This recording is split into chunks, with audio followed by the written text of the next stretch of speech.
Friends, welcome to the online live classes. बच्चों, पिछली class में हमने जो आपके लैंग्वेज दे रखे उससे आपका एक बीजीय व्यंजन किस टाइप से निरूपित होता है, उसको किस टाइप से बनाया जाता है, उसके बारे में हमने बेसिक चीज़ें हैं वो सीखी। आज की इस क्लास को वहीं से हम आगे बढ़ाते हैं। तो आज का हमारा जो क्वेश्चन है पहला, वो दिया है हमें कि नाथू नामक कोई व्यक्ति है, उसके पास अक्ष रुपए है।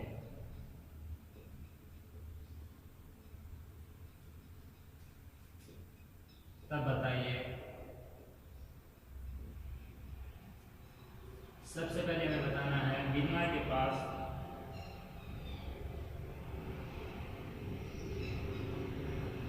नाथू से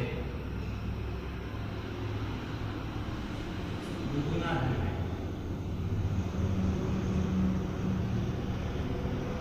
तो उसके पास कितना धन है? बिना के पास कितना धन है?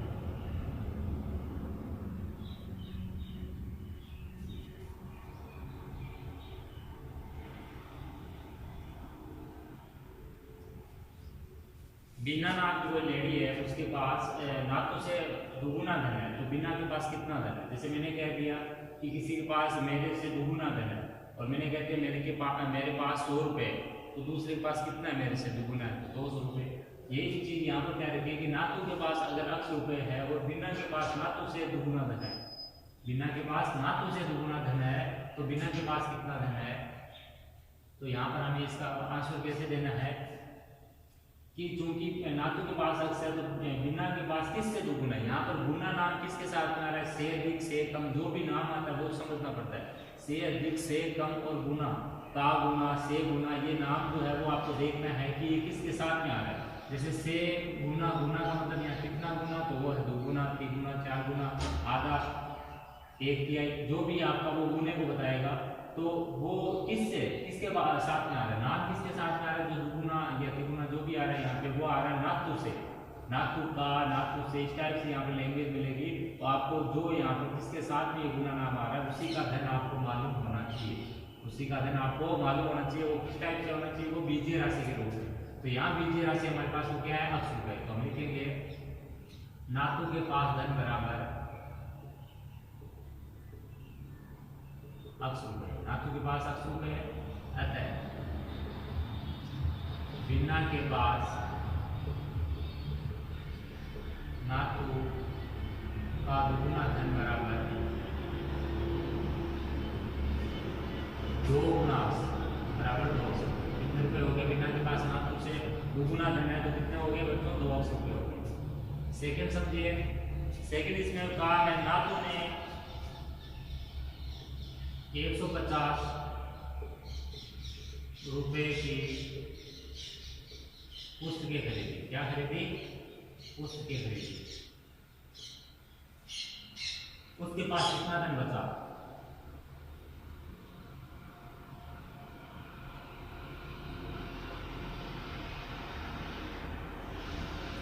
जब ये कहते हैं आपसे कि नाथू ने 150 रुपए की पुस्तकें खरीदी तो उसके पास कितना धन बचा, तो कहने का मतलब है कि नाथू के पास रुपए कितने थे ये समझना पड़ेगा पहले। जैसे किसी के पास 400 रुपए, उसने 150 रुपए पुस्तकें खरीदी, तो बच्चों कितने रुपए बच गए? उसके पास है 250 रुपए।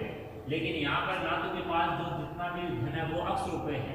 वो कितना है? अक्ष रुपए। उसमें से उसने 150 रुपए पुस्तकें खरीदी, तो हम क्या लिखेंगे? अक्ष माइनस कितना करेंगे? 150। जैसे 400 में से अभी एग्जाम्पल देके बताया मैंने कि 400 रुपए थे, अगर मान लिया नाथू के पास 150 की पुस्तकें खरीदी तो 250 बच गए। ऐसे अक्ष रुपए है यहाँ पे, तो अक्ष माइनस 150 लिखेंगे। यहाँ पे नाथू ने पुस्तकें खरीदी बराबर 150 रुपए। नाथू ने पुस्तकें खरीदी कितने में? 150 रुपए में।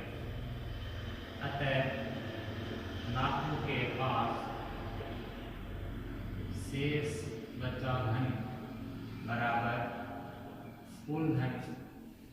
कुल धन में से कितना घटाएंगे? 150 घटाएंगे। कुल धन में से क्या घटा देंगे? पुस्तकें जितनी खरीदी उसको घटा देंगे। अक्ष माइनस 150, आगे का क्या लगाएंगे? रुपए।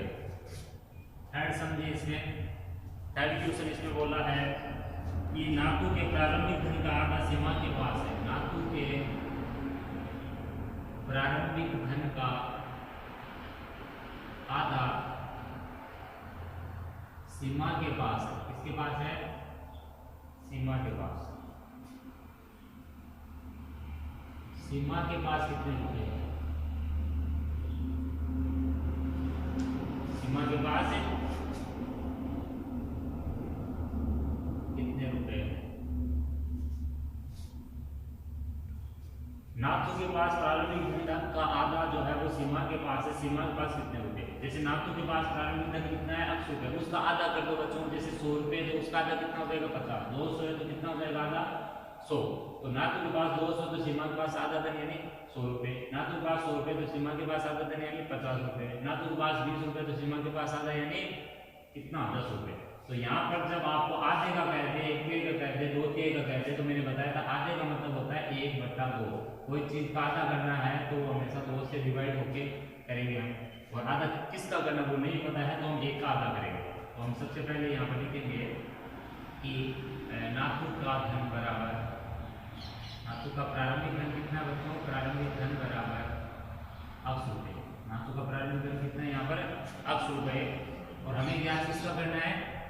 हमें सीमा के पास कितना करना वो बताना है यहाँ पर।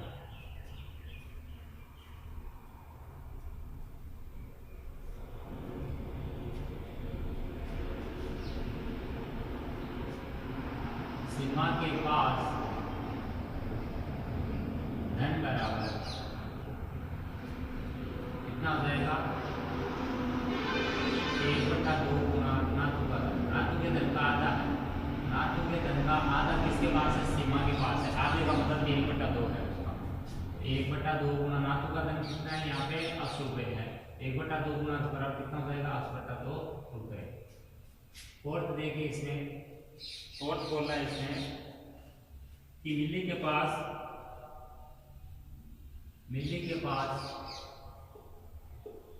नातु के धन का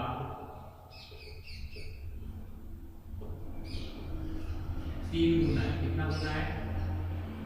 3 गुना। मिल्ली के पास नातु के धन का कितना गुना बच्चों? 3 गुना है।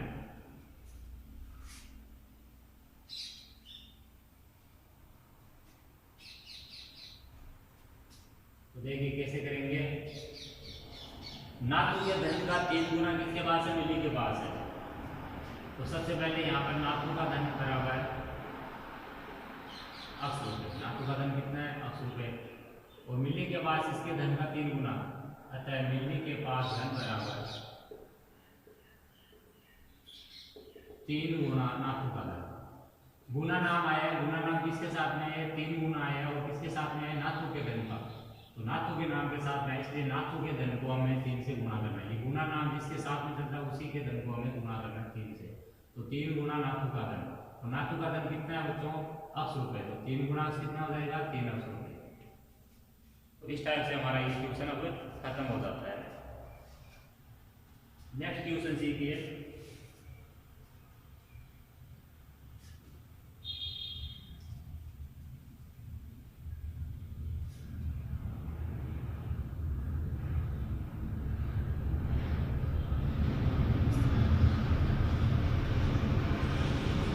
एक त्रिभुज की ऊंचाई,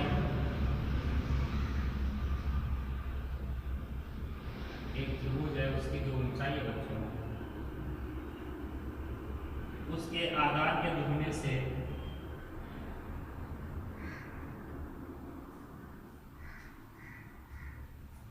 आधार के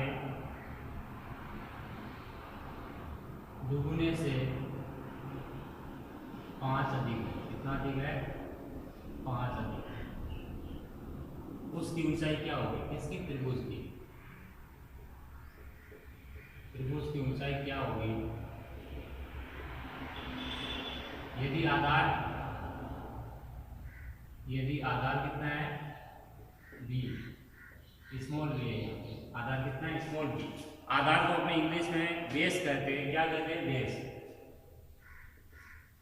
तो क्या हमें कि एक त्रिभुज है उसकी जो ऊंचाई, त्रिभुज की जो ऊंचाई होती है वो हमेशा ध्यान में रखिए। आप त्रिभुज के सिर से समभुजा पर डालेंगे लंब की लंबाई होती है। एक त्रिभुज की ऊंचाई उसके आधार, आधार का मतलब है कि जिस अपने लाइन पर अपने त्रिभुज बना हुआ है वो अपना त्रिभुज का आधार बन जाएगा। त्रिभुज के आधार के दुगुने से 5 अधिक है। अगर त्रिभुज में अपने ऊंचाई और आधार नाम आता है तो यहाँ पर ऊंचाई का मतलब होता है शीर्ष लंब, और शीर्ष लंब त्रिभुज में 3 होंगे। किसी भी शीर्ष से जो लंब डाला जाता है सम्मुख भुजा पर डाला जाता है, तो लंब जिस सम्मुख भुजा पर डाला जाता है वो त्रिभुज का फिर क्या बन जाता है आधार। आधार के दुगुने से 5 अधिक है त्रिभुज की ऊंचाई। त्रिभुज की ऊंचाई क्या होगी जब हमें आधार भी मालूम है। तो हम इसके लिए थोड़ा सा एक चित्र बना लेते हैं। ये मान लीजिए एक त्रिभुज है हमारा ABC, इसका जो आधार है BC है। यहाँ पर आधार कितना है, ये आपका आधार है त्रिभुज का, और आधार का मान कितना दिया बच्चों B। यहाँ पर आपकी इसकी त्रिभुज की ऊंचाई का कह रहे हैं, और आधार जो होगा उसी पर ऊंचाई अपने आएगी। तो यहाँ पर A से यहाँ पर जो लंब डाला है AD इसकी त्रिभुज की क्या बच्चों ऊंचाई, और ऊंचाई को हमें मालूम करना है। AB जो है यहाँ पर ये त्रिभुज की क्या आपकी दरअसल ऊंचाई, या इसको हम कह सकते हैं शीर्ष लंब। क्या कह सकते हैं, शीर्ष लंब AD, ऊंचाई या शीर्ष लंब AD। आधार कितना है, आधार BC बराबर कितना है B। आधार मिल गया हमें और ऊंचाई हमें पता चल गई चित्र में कौन सी है। अब हमें यहाँ पर बताना है कि ऊंचाई है उसका मान कितना होगा, जबकि आधार कितना अपना B, और आपका जो ऊंचाई है ये वो आधार के दुगुने से 5 अधिक है। जैसे आधार 5 है तो उसका दुगुना कितना हो गया 10, और उसमें 5 जोड़ लो कितना हो गया 15। तो 15 आपको क्या बन जाएगा फिर ऊंचाई, यानी आधार अगर 5 मान लो तो ऊंचाई कितनी हो जाएगी 15 हो जाएगी। तो हमें यहाँ पर लिखना कैसे दिया गया है त्रिभुज का आधार चित्र से BC बराबर B इकाई, BC बराबर B इकाई। यहाँ इकाई लगाना आपको आधार। BC बराबर कितना हो गया बच्चों B इकाई। फिर आगे समझिए त्रिभुज के आधार का दुगुना। अब हमें त्रिभुज के आधार को दुगुना करना है। त्रिभुज के आधार का दुगुना बराबर 2 गुणा B बराबर 2B इकाई। कितना इकाई हो जाएगा 2B इकाई। हमें जैसे कहा वैसे हम कर रहे हैं। त्रिभुज की ऊंचाई है वो उसके आधार के दुगुने से है, तो पहले दुगुने और अधिक में नाम आया है तो हमें पहले दुगुना करना होगा। किसके साथ में, आधार के साथ में। आधार हमने क्या मान रखा है B इकाई, तो हमने 2 से गुणा कर लिया 2B। अब इसमें क्या करना है, हमें 5 अधिक करना है, कम करेगा तो हम 5 माइनस कर देंगे। अब हम देखेंगे अतः त्रिभुज की ऊंचाई बराबर 2 गुणा आधार प्लस 5। 2 गुणा आधार, आधार कितना है B प्लस 5, यानी कितना आ जाएगा 2B प्लस 5। ठीक है, त्रिभुज की जो ऊंचाई है बच्चों वो कितनी है 2B प्लस 5 है इकाई, और वो हमें यहाँ पर चित्र में कौन सी मिल रही है AB बराबर 2B प्लस 5। अगला क्वेश्चन देखिए।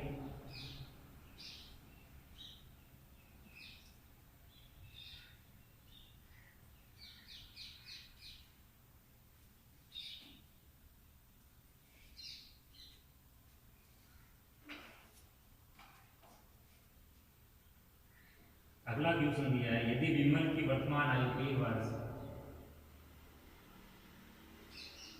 वर्तमान आयु P वर्ष है, तब बताइए क्या क्या चीजें ज्ञात करने देखिए। एक नंबर है आज से 10 वर्ष पूर्व उसकी उम्र क्या थी।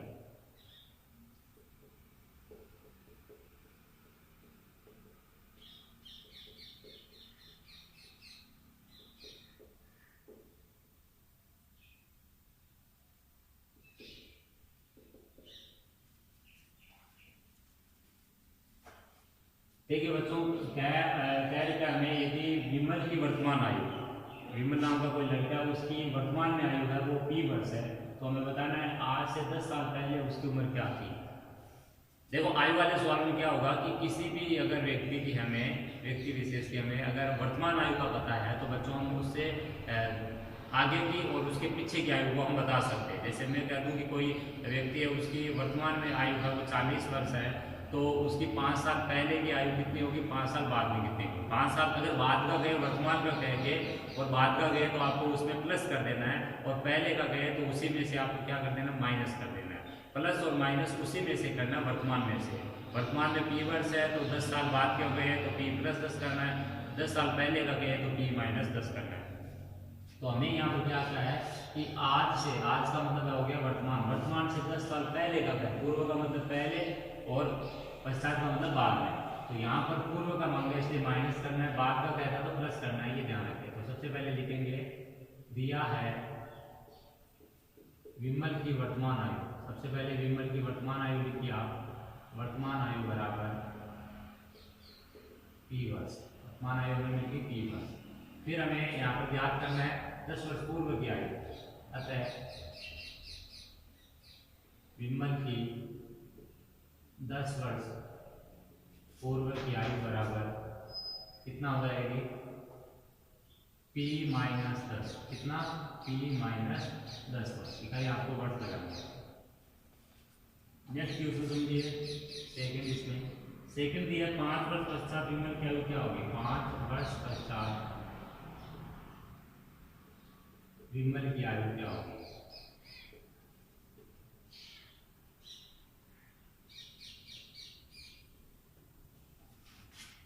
तो देखिए 5 वर्ष बाद, पश्चात का मतलब होता है बाद, पूर्व का मतलब होता है पहले।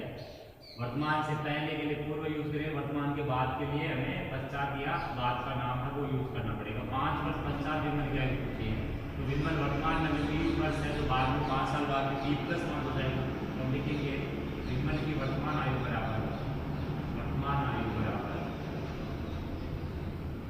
P वर्ष, अतः विमल की 5 वर्ष पश्चात की आयु बराबर कितना हो जाएगा दोस्तों, P plus 5, P plus 5। Third question देखिए इसका। थर्ड दिया है कि विमल की चाची उससे 3 गुना उम्र की है, चाची की उम्र क्या होगी, विमल की चाची उससे 3 गुना उम्र की, कितने गुना की है, 3 गुना उम्र की है।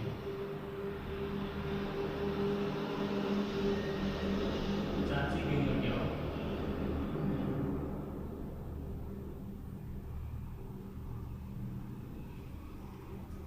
तो यहाँ पर आपका गुना नाम आ गया। क्वेश्चन में गुना नाम आता है तो आपको ध्यान रखना कि गुना नाम किसके साथ में आया है, उससे पहले कोई नाम देखना आपको। जैसे गुना नाम है तो उससे पहले कोई व्यक्ति विशेष का नाम देखे, तो यहाँ पर नाम लग रहा है चाची और दूसरा है विमल, तो यहाँ पर गुना नाम पहले किसके साथ में ज्वाइन होगा, चाची के साथ में।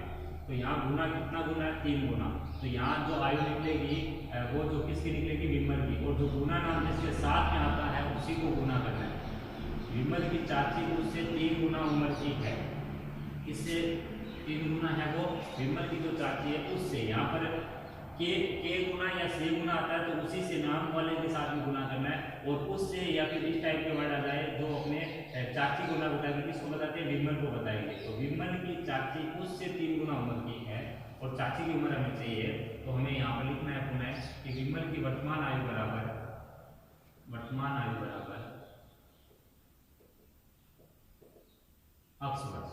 अब हमें विमल की चाची की वर्तमान आयु निकालनी है, तो उससे पहले हम क्या निकालेंगे कि विमल की चाची है उससे 3 गुना बड़ी है, तो हम यहाँ पर विमल की आयु का 3 गुना करेंगे। किसका, विमल की आयु का 3 गुना बराबर कितना हो जाएगा बच्चों, 3 अक्ष वर्ष। कितना हो जाएगा, 3 अक्ष वर्ष। और विमल की आयु का 3 गुना वही किसकी आयु है, चाची की आयु है।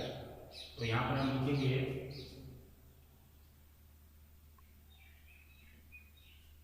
यहाँ तक समझ में आया। सबसे पहले विमल की आयु अक्ष वर्ष है, विमल की आयु की जो 3 गुनी है वो उसकी चाची है, तो यहाँ पर विमल की चाची उससे 3 गुना उम्र की है। तो 3 गुना किसकी उम्र के है, विमल की जो आयु है उसका 3 गुना कौन है, चाची। तो हमने विमल की आयु को कितना गुना कर लिया, 3 गुना। तो अतः विमल की चाची की वर्तमान आयु बराबर, ये जो आयु निकल है बच्चों वर्तमान आयु, ये तो 3 गुना है। जैसे विमल 10 साल है तो उसकी चाची 30 साल की है, चाची की वर्तमान आयु आ रही है। पश्चात और पूर्व की आयु नहीं है, 3 अक्ष वर्ष। कितनी आयु है उसकी, विमल की चाची की 3 अक्ष वर्ष। अगला देखिए और क्या है, विमल की आयु के दुगने से, विमल की आयु के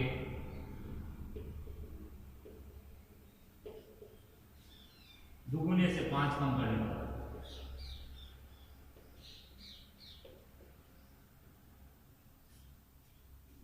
विमल की मां की आयु प्राप्त होती है।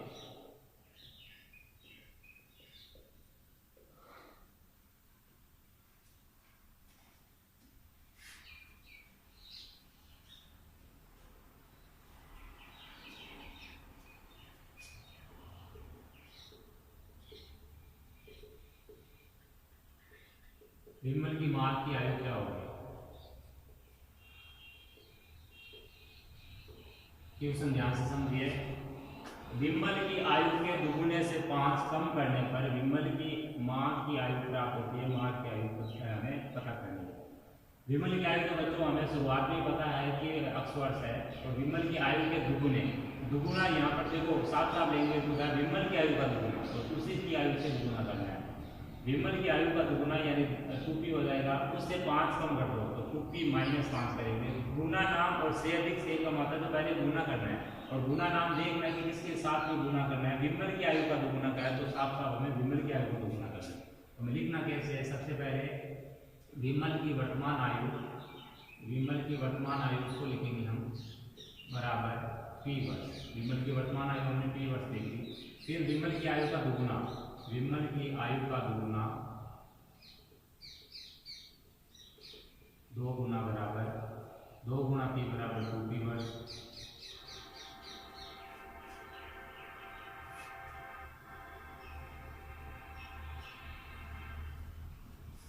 अब हमें बनाना है विमल की आयु के दुगुने से 5 कम। विमल की आयु के दुगुने से 5 कम बराबर किसकी आयु? विमल की मां की वर्तमान आयु, वर्तमान आयु। अर्थात विमल की आयु का दुगुना, दुगुना कितना हो गया? 2p माइनस 5 बराबर कितना? विमल की मां की वर्तमान आयु। तो जो विमल की मां की वर्तमान आयु होनी चाहिए वो कितनी है बच्चों? 2p माइनस 5 वर्ष। तो इस टाइप से हमें जो है बीजगणित में बीजीय व्यंजक बनाना होता है दी गई लैंग्वेज से।